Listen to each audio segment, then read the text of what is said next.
Yeah, I mean, I think a long time ago, 2 years ago, it might sound like a long time, but we took on this project to make ourselves relevant. That's the word we use, and I think we're moving in the right direction with the bodies we have and the way our kids are performing. You know, having the fastest woman in the world on the team is not a bad deal at all, and having kids leading the nation in multiple events. And you know, I guess for me the cool thing is that we're good a little bit all over. I want to have a complete team. You got discus thrower leading the country.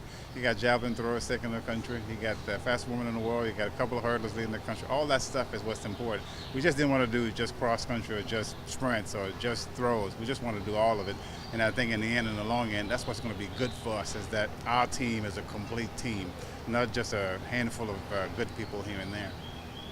And how cool is it to be having this event here, and how satisfying is that for you? It's more cool to have good people when you're hosting it. There's nothing worse than hosting and just not to be so good, because it sort of exposes you to the fans that, well, we're not very good. But the fact that we're pretty good and we're a contender and having it home, it makes it even more special. That's really what I'm excited about, is that the fans are going to get a chance to see some quality kids compete against one of the toughest conference in the country. That's really what gets me excited.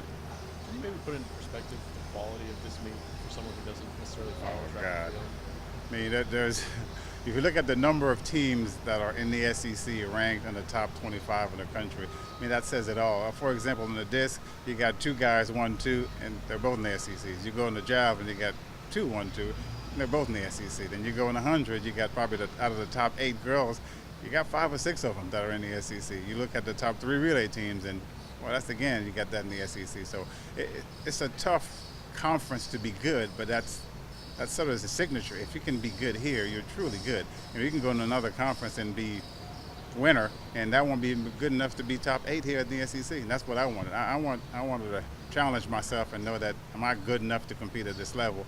And like my spouse put it, we're gonna see what you're made of, and I guess I'll throw it back at her. How am I doing, baby?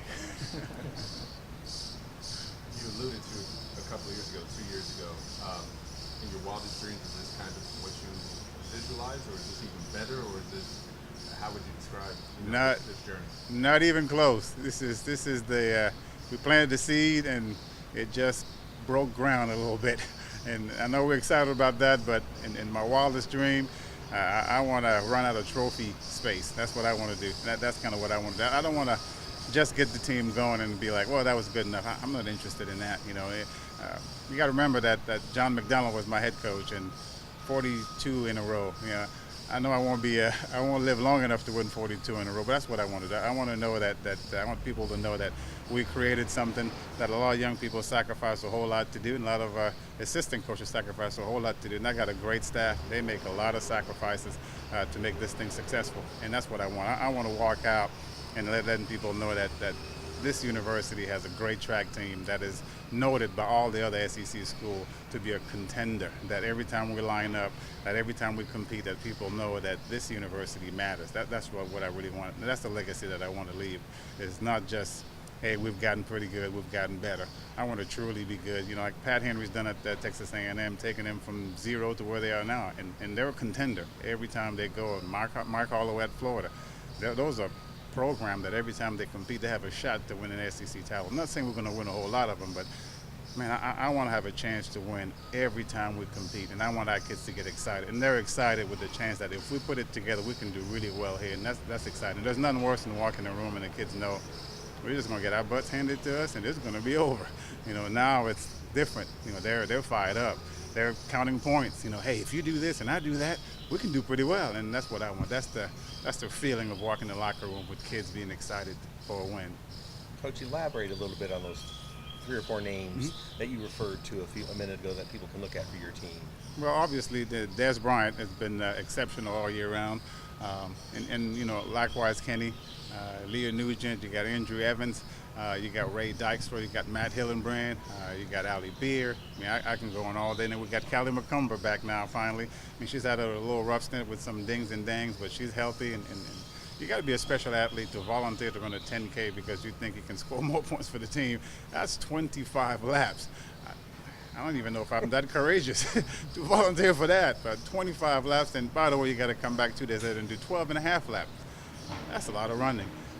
And that's kind of the character of this team. People will begin to volunteer, and that's what I want. I want the kids to come to my office and say, hey, I think I can do this event and get a couple of points for you here and there. And that's kind of what we got going on right now. And there's tons of kids. And there's a bunch of kids on the team that you probably have never heard about that you're going to see this weekend. They're going to shock the crap out of you.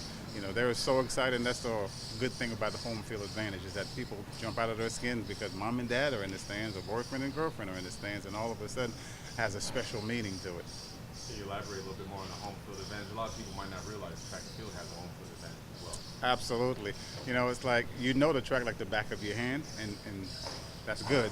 You go to somebody else's facility, the turns might be a little tight, or the sand might be a different texture.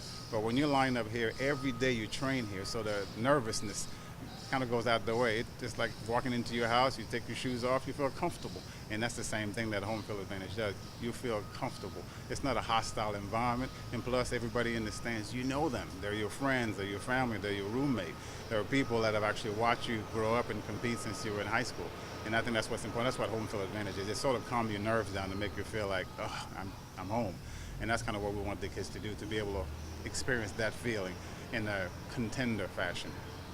Kind of touched on it a little bit. Exactly how much has this team's personality changed just in the last 2 years or so? A whole lot. I got a letter from a young lady who actually was not even selected to represent us in the SEC, just talking about her experience here and how it's completely changed, and that she's happy of the way the team has turned around, even though she was not selected as one of the performers to represent us. So we're not just trying to get people sort of a pat in the butt and say, hey, you've done well. You got to earn your way to compete in this conference. I mean, we have 30 slots, and I think we're taking 21 men and 17 women, something like that. So I'm not making it easy for them. There's no free pass, there's no hall pass here. If you're not performing well enough, even though you're at home, even though this is where you're from, you will not compete for this team if your performance is not indicative of what we expect of our team. So I'm not going to let them compete and give us 30 just because I have 30. I want them to know that you earn it. You deserve it because you earn it and you fought for it. And when you step on the field, it's not some favor that coach has done for you. So everybody that's competing, they've earned the right to represent this university. Is Adair going to run, Alicia Adair? No, she's not going to run. She's not there yet. We got a little bit more work to do with her. And, it's a tough deal. She's from here, and it's been great, but not in the Floreal environment. How tight do you see that distance competition coming? You just can never tell, man. You just can't tell. It might go crazy, or it might be a whole lot less than we expect. And I told the kids yesterday, they were kind of hoping that it doesn't rain, and I said, stop. We're not going to hope nothing. We're not going to hope it doesn't rain or it's sunny. We're going to hope that the race goes off on time, and when it does go, we're going to perform and compete. I don't want the kids to expect perfect weather, because if it's not, you're going to be disappointed. Whatever it is, if it's snowing and decide to run the meet, we're going to compete. And take that out of your mind. Number one thing you have to do is represent your university and your teammates, whatever the weather is. As long as everybody else is raining for everybody, we're going to compete in it. And so for me, I hope it rains cats and dogs. I hope everybody in the conference gets so tickled, so nervous because it's not perfect weather that our kids go out there and shine. Frankly, that's not important to me. I just want our kids to represent us well and to show how far we've come. That's really what I want. Yep. Thank you. Thank you. Appreciate it.